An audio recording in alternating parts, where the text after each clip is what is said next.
Well, hello! I'm here. I haven't been on for a while, and when I haven't done that for a while, going live is always a bit of a nervous experience. I don't know why. It's just talking to you guys. And I'm here doing my washing. Everyone does it. So I thought I'd just pause and say hi. And how are you all going? And what else? Yes, the page, The Unexpected Homeschooler, the one that you're on right now, we've reached 500 people. How amazing is that? So I wanted to jump on and say thank you, everyone. Thank you for liking what we're doing. And I'm really glad that we're able to share our lives and what we get up to and do and all that stuff. And hopefully being an encouragement to you and all that stuff. So I just wanted to hang out with you for a little while, really, because I was so excited that the page, I checked it the other day and we're at 500, so that's pretty cool. And what was I going to say?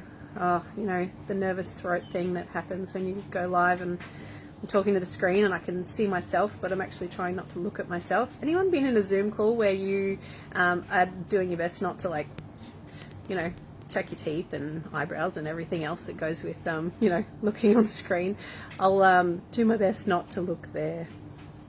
I'll look here. So, yeah, so I really felt led a couple of years ago to start this page and specifically name it The Unexpected Homeschooler, just with the plan to share what we get up to day to day, and to be an encouragement to anyone else that might be going through a patch of unexpected homeschooling.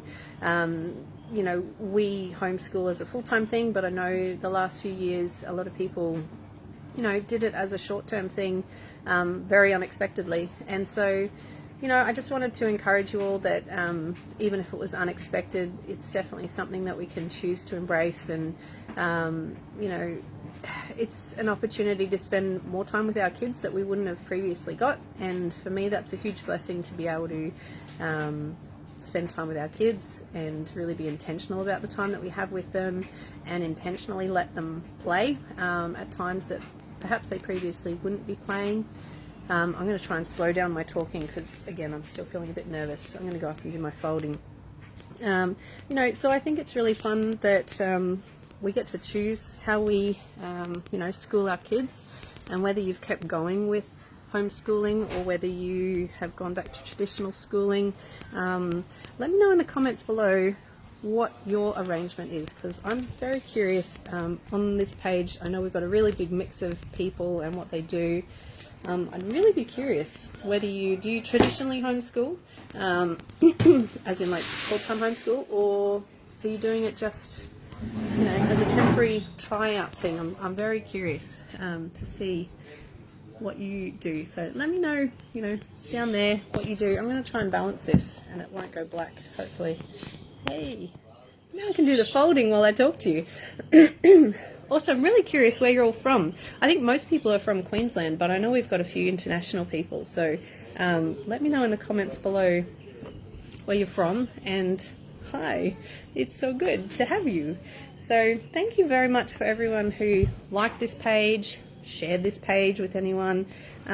If this page has been an encouragement to you, I'd really love to hear it. But also, if you want to share it with a friend, go and do that. Maybe if everyone shared with like one person, we could be up to like 500 people now. That's like 1,000 people in one go, just all hanging out, all doing stuff together. So homeschooling stuff together. So yes, that's us. I'm doing folding at the moment. Grant and the kids were playing Jenga. What are they doing now? They were reading a story together. Grant's work arrangements have changed, so he's at home more now, which is fantastic. It's definitely what we've been aiming for a long time now. As a family, we just really like hanging out together, and Grant has always wanted to be more involved with the kids, and so now he can be, which is just a huge blessing for them. Oscar's hit a period of time where he just wants Grant to play with him the whole time. He's asking Grant to play cars and trucks and all that stuff. Oscar seems to be very interested in that, which is fun. But no, it's been really good because, just excellent quality time with Grant, with their dad is fantastic. I'm still in baby mode with Elias, and so it's been good to have some extra, intentional time there. Oh, we've gone blurry. Hello. So yeah, that's where we're up to. Say hello if you've just joined. It's really nice to see you. What else is new with us? We've got a course launching soon here. It's called, working title, it's called Navigating Fear, because I've noticed through chatting with a lot of people that homeschool, it's when you're right on the crux of deciding to homeschool or directly after deciding to homeschool, you tend to get this overwhelming, oh my gosh, what have I done? Am I doing this right? Oh, sorry, my folding keeps making this go blurry. Ooh, there we go. Have I done this right? All the stuff that goes with essentially questioning your decision, and are you doing the right thing, and oh my gosh, am I going to stuff up my kids, and did I do this right, and all the stuff. So rather than sit in that place by yourself, which I guess when you're homeschooling, it can be a little bit lonely, a little bit, in that when you're at traditional school, you've got the drop off, you've got the times where you're doing regular touching base with other families, and you get the whole feedback of, oh yeah, my family's doing the same thing. Oh yeah, that is something that happens with my kids, or whatever it might be. You have that sort of more regular feedback to know that perhaps you are in the same position, or you're not in the same position, or you're gauging things. When you're homeschooling, you can be, you've got less of that feedback at times, depending on what sort of groups you're in. And I know for me, when I decided to homeschool, it was a bit like, oh,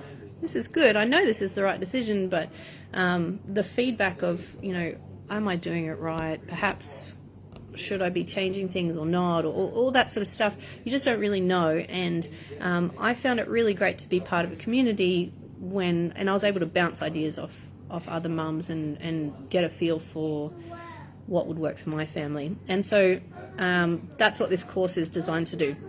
This course we're launching very, very shortly. I'm really excited about it. It's called Navigating Fear, and it literally is just to navigate that fear that pops up usually quite unexpectedly when you start this new project with your family. And even though deep down, this is the right choice for you, that whole feedback of, is this the right thing? Are you getting me? I hope you're getting me. I feel like I'm rambling, but I think I make sense. You get it. The course is called Navigating Fear. There'll be more details coming, but that's the gist. So if you know anyone that is about to start homeschooling, please pass on this page to them. I would love to chat with them, get involved. If you're really interested in this course, I'd love to hear from you as well. Send me a message. I'd love to chat with you. And yeah, that's the gist of what's happening at the moment. Grant's work arrangements have changed. He's been able to spend more time with the kids, and we've got his parents have moved down closer to us, and it's been a huge blessing to have. His mum is very musical, and she's offered to spend a morning with the kids running a music program, so that's fantastic. And we have been involved in a co-op, and so we go and visit another group of homeschooling families and run through a program with them, and it's just fantastic. So they get to learn all sorts of things that I don't know, everyone knows different stuff, and they've been able to share different things than what I've been able to share with the kids, and so it's been really fun to see that. And yeah, so I don't know, have you guys got any questions for me? I'd really love to hear it, because I'm just sharing, as you do when you speak with an adult that you haven't seen for a long time. It all comes out because I spend a lot of time with the kids at the moment anyway. So, woo! laundry basket moved. Here we are. Oh, hi everyone who's watching. Hi. It's nice to see you. How's the weather where you are? We actually have sunshine today. Look at this. Woo-hoo. You can see, oh, there's the Play-Doh, but you can almost see the mountains in the background. Hooray. This is day 1. Half of yesterday was sunny as well. That's always good. I've been very thankful to having a dryer. The last lot of rain that came through, I don't know if you're in Queensland or not, but where we are, we had a huge wet patch a little while ago, and I'm very, very thankful to having a dryer, because we haven't had a dryer up until, I don't know, very recently. I just didn't really want to pay the money for it, and I prefer how the laundry smells when you dry in the sun. I don't know if that's you, but I like it. I don't mind if it's crunchy. It smells good, so that's fine. But it smells really bad when you can't dry your clothes, so I'm glad that we can dry our clothes in this whole big crazy weather that's going on. If you want to get your folding and fold with me, we can have a folding party. Keep us company. I was going to take you over to join in on the Jenga game that's happening, but they've changed to reading stories. I don't know, I can't quite see or hear what they're reading, but they're reading stories now. We had some friends come over from the UK, and the kids made cupcakes yesterday and iced them today, which was quite nice. Brought it out on the table. I couldn't claim any of the effort that went into that, but it was delicious. They got cream cheese icing, which in my opinion is the best icing for carrot cake, which is the flavour of the cupcakes.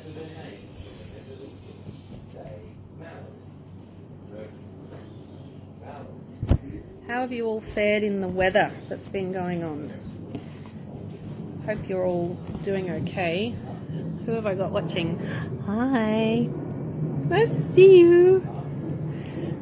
Hope no one's been flooded. I know there's been a lot of towns in northern New South Wales that are flooded terribly, and they're getting hit again, which is horrible for them. So if you're watching from there, hi.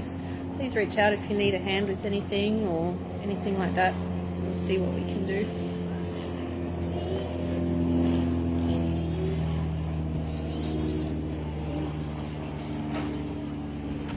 Oh, got one sock. Let's see if we have another one. Can't see it. Nope. Sorry about that. Maybe I shouldn't rest it on the laundry basket. No, I don't have another sock. Maybe it's in the next load. Hopefully it's in the next load. I ended up going around the house and collecting all the socks and putting them in one basket, and the basket's like halfway full just of mixed up socks. I saw another family and they decided just to get white socks for the kids, and I'm contemplating whether that's a good idea. The girls have like short socks and the boys have long socks, just so that they could tell the difference between whose is whose. Frankly, I don't know if you really need to separate between boys and girls, other than perhaps their shoes are a bit different. Not for us, not in our family, but I think it's a good idea. Other than, I don't know, I get a bit antsy around matching them up. So if you know the sock top doesn't match, I don't know. Maybe I'm a bit hyper vigilant around that stuff. I'm not sure.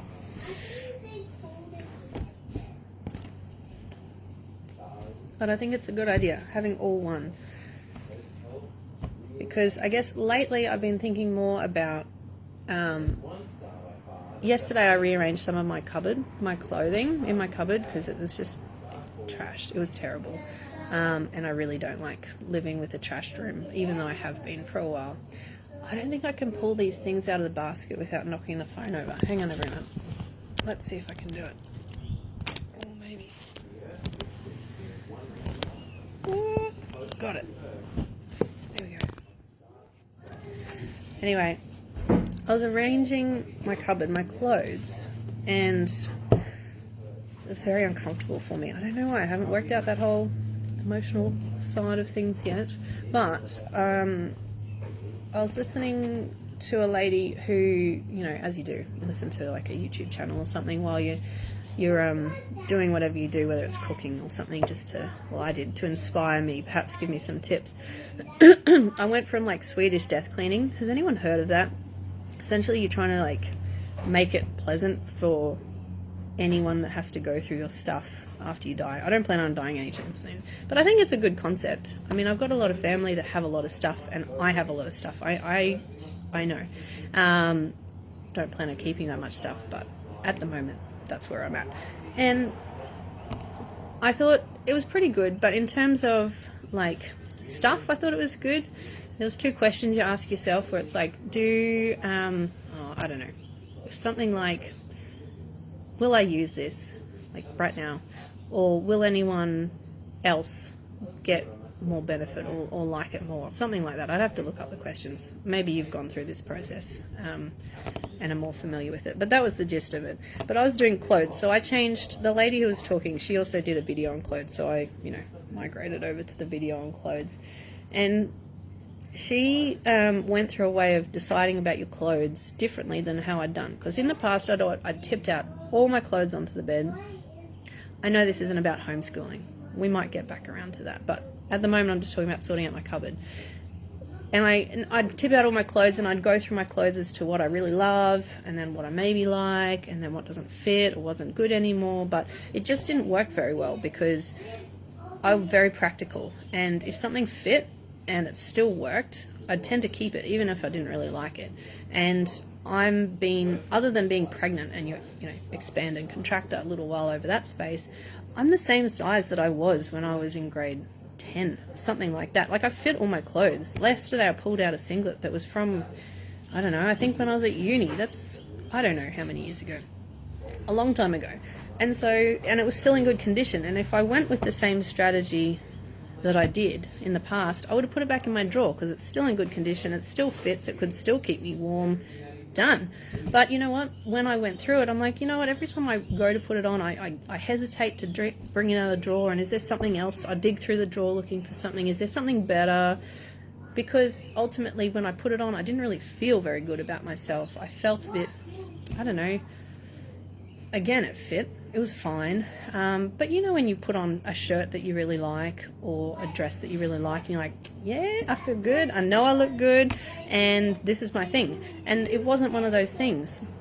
And so this time I went with a different strategy, and perhaps I'll get a different outcome. I won't have my drawer stuffed full of stuff that is clothes that I hesitate to pull out of, to pull out and wear, because ultimately at the end of the day, I don't want to wear them, if I'm being honest with myself.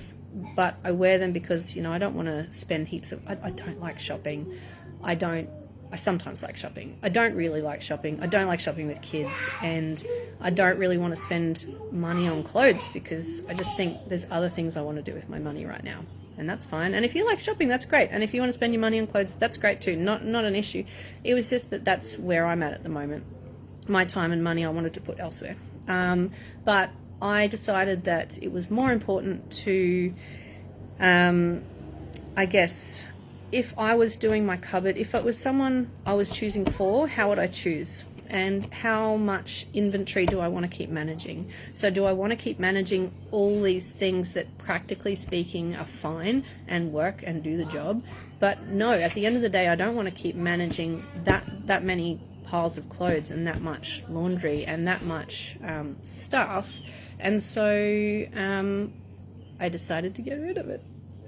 So let's see what happens. But, that means that when I go to my drawer, I'm not going to second guess what I want to pull out. I'm not going to, I'm going to be at whatever I grab, I'm going to feel good about wearing. And when I put it on, I'm going to feel good. And I guess be open that perhaps there will be, things I want to buy. I know a lot of my nursing singlets, because I'm still nursing baby. A lot of my nursing singlets I had since, Evie was little. That's fine. They did the job. No big deal. And they're underneath, clothes, so no one sees them anyway. But I know what I'm wearing. And I know that I don't feel fantastic when, the clothes underneath are a bit, worn. So I decided to ditch the nursing singlets, even though practically speaking they're very helpful and could be useful. But you know what?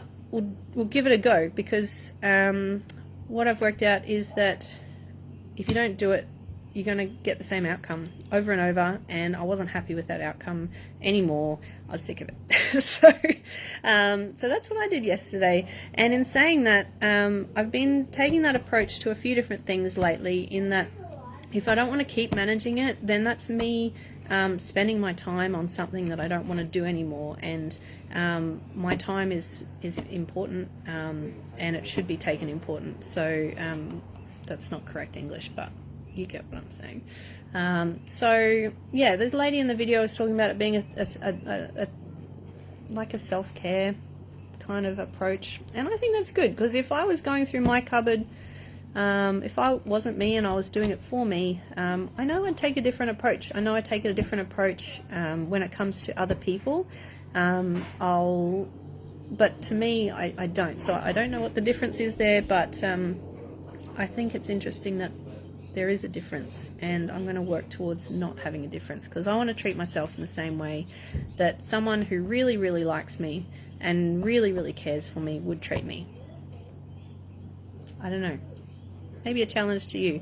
Go through one pile of clothes in your cupboard, and act as if it was someone who really, really cared about you, what they would say.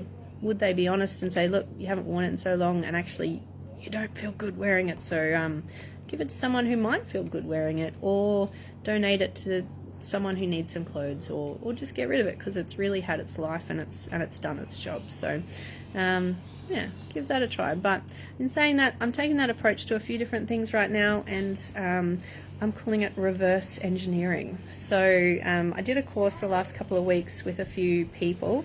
If Mandy, you end up watching this video, hi. It was fun to be in a course with you. By the way, if anyone comes across Mandy King Adams' page, she is a fellow homeschooler, and she is running, I haven't got all the details, I'm pretty sure she's running a course. At least I've seen her talk about a course on her page, and I know I've gotten a lot of encouragement out of what Mandy shares, and I've found it really helpful. So thank you, Mandy. And go and check out her page, and feel free to leave your link below down here if you end up going through and watching this video. But what was I saying? Reverse engineering. So I found that I am really great at starting projects and not excellent at finishing them. Even though I have full intention to do so, I just tend to peter off. I don't know whether it's a personality thing. I know it can be. I don't know, but I'm a little bit tired of having half-finished projects all around the house. And so, as I said before, I'm being more intentional about my time and going black and all these sorts of things. And in doing so, Grant and I are now on reverse engineer mode. So, that being said, I'll explain it. We knew from the start, Grant knew from the start, that he really wanted to be at home with the kids. But to do that, we need a way of having an income so that he could be home with the kids. So we've been working on a few different projects. I won't go into that now, but it means that then we are able to sustain an income where he can do that. And so we're getting closer to that. But if I apply the reverse engineering approach to, say, I don't know, what would you say? Anything, really. If I said I wanted to buy a car, that's fantastic. And if you told me, oh, I want to buy a car, I'd say, okay, cool. Well, what sort, or when, or how, and all these questions where it's more specific. So I guess if what I'm trying to say is, have a think about what you're wanting in your life that you haven't really done or finished, and have a think about perhaps there's some specificity that isn't being clarified. So whether that mean, I want to homeschool my kids someday, you're like, sweet. By the time you said that someday comes, because someday doesn't exist, really, only today exists. If you want to homeschool your kids, great, go and work out what that actually looks like. Reverse engineer it. So say, okay, this is what it looks like. Now, how do you get there? And what's the time frames? And where is it going? And what are you going to do? And all the rest. So, if you're going to homeschool your kids, say, sweet, let's just pick a goal, because start with something. I'm going to homeschool my kids. I don't know, what are we in, term 1 now? Okay, I'm going to homeschool my kids in term 2 of this year. What does that look like? Well, I'm going to have to do A, B, C, and D, and I'm going to have all these, different things met to be able to reach that goal. And so start working towards that. Start doing it, because the more you do and act in alignment with what you've already decided, the closer you're going to be to that. So, start... I don't know. I feel like I'm going to repeat myself if I keep saying it. But, that's where we're working at on our projects, and that's what I wanted to share with you guys, really, because I've been finding it very inspiring to act as if we're already there. And, I'm finding examples, but they're not homeschooling examples, but, act as if you're already in the place where you want to be. And if you're not there, that's fine. Just keep working towards that, but be specific in your goals. So, have the deadline. If you miss the deadline, that's okay. At least you've got a deadline to work towards. At least you've got specific tasks that you have to achieve. Break it down into little tasks that that are manageable. It's not just some big huge program. Like, if you think about when I was going to do homeschooling for the kids, it was like, okay, well, what are the things that are important for us as a family that the kids learn at the end of the day? As an overarching goal, we want them to, let's say, read. Let's just pick that. Cool. Well, how are we going to do that? And I'm not, in this example for reading, I'm not going to put a deadline to it purely because of developmental stages. But in reading, we have to set them up with skills to be able to do that. So then we break it down into, you need to be able to understand English, you need to be able to speak, or maybe you don't need to speak to read, technically speaking, but in my example, we'll break it down into, you need to be able to use your eyes to read, you need to be able to use your words to read, you need to be able to hear the reading, you need to be able to, the input and the output need to be able to happen. But in saying that, reading is also, you could learn it through writing. So, the kids, let's break reading down into one of the minor steps for reading might be a matter of, can my kid hold a pen? Or can my kid pronounce a particular sound? So you can break it down quite small into pronunciation of sounds, because then they can now be able to verbally read the book that they might want to read when it gets to that stage. So you just build precept upon precept, line upon line, as they say, and that gets you to where you want to be going. But you want to have, your overarching goals, and you want to be able to, act as if you're already there, but also working towards that at the same time. It's a weird sort of balance to keep, but yeah, that's where we're at the moment, and I'm finding that to being constantly reminding myself of that, because a mindset shift is something that you have to work on, like a muscle in the gym. And just like gym work, I haven't been to the gym in 2 months, and I know I'm feeling it. I'm not feeling anywhere near as strong as I want to be. I lift up Elias and hook him on my hip to hold him up and clean whatever I'm doing, I feel it. My back is not as strong as it was. My everything isn't as strong as it was. But it's just like that. You've got to, mentally speaking, anything you're trying to learn mentally is just like at the gym. You've got to keep, keep going. So I want to encourage you in anything you're working on personally. That's fantastic, because ultimately it's going to flow on through your kids. I'm hopeful that whatever I learn from a mindset perspective, that then sets up my kids for a win in that area as well. They're going to see me practicing these things, and they're going to take that on as their own. They're going to know that it's okay to practice and fail. It's okay to, to try again anyway. It's okay to, have a mess and clean it up. And that's just something I'm hopeful that my kids will learn, because I know I learnt certain mindsets from people around me, and some were good and some were not, and that's just how it goes. You can only try your best as parents, and I just want to encourage you that if you're trying your best and you're prepared to learn and work on yourself, then the little people that depend on you are only going to benefit from that. So even it's uncomfortable, like I said yesterday when I was doing my clothes, super uncomfortable. I was grouchy. I told Grant, please just give me some space, because I'm in a weird headspace. It wasn't comfortable for me, but you know what? I'm just going to keep trying. That's all I can do. So keep trying. I'm here with you. I'm 100% cheering you on.